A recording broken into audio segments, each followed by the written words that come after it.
Arjun సర్కర్ box office target ఎంత? Natural star Nani నటిస్తున్న high voltage action thriller hit the third case. So ఈ cinema అనేది నానినే నిర్మిస్తున్నాడు, అలాగే నటిస్తున్నాడు. ఈ మూవీ మరో 2 వారాల్లో అంటే మే 1న భారీ స్థాయిలో వరల్డ్ వైడ్ గా ప్రేక్షకుల ముందుకు రాబోతుంది. కేజీఎఫ్ హీరోయిన్ అయినటువంటి సింధి శెట్టి హీరోయిన్ గా నటిస్తుంది. తనకు ఈ ప్రాజెక్ట్ ఎంతో ఇంపార్టెంట్. ఇది ఇలా ఉంటే హిట్ ఫ్రాంచైజీలో భాగంగా వస్తున్న థర్డ్ ఫిల్మ్ ఇది.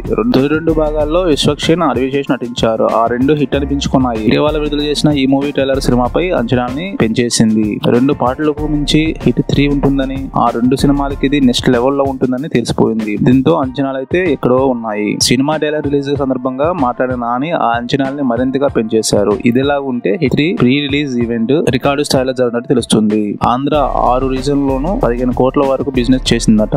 సీడెడ్ లో 5 కోట్లు, నైజాం 11 నుంచి 12 కోట్లు, వరల్డ్ వైడ్ గా థియేటర్కల్ బిజినెస్ దాదాపు 40 కోట్ల వరకు జరిగింది. ఈ నేపథ్యంలో హిట్ థియేటర్కల్ షేర్ 40 కోట్లకు పైన రాబట్టాల్సి ఉంది. అంటే 75 కోట్లు గ్రాస్ ని వరల్డ్ వైడ్ గా సాధిస్తేనే ఈ సినిమా బ్లాక్ బస్టర్ గా నిలుస్తుంది.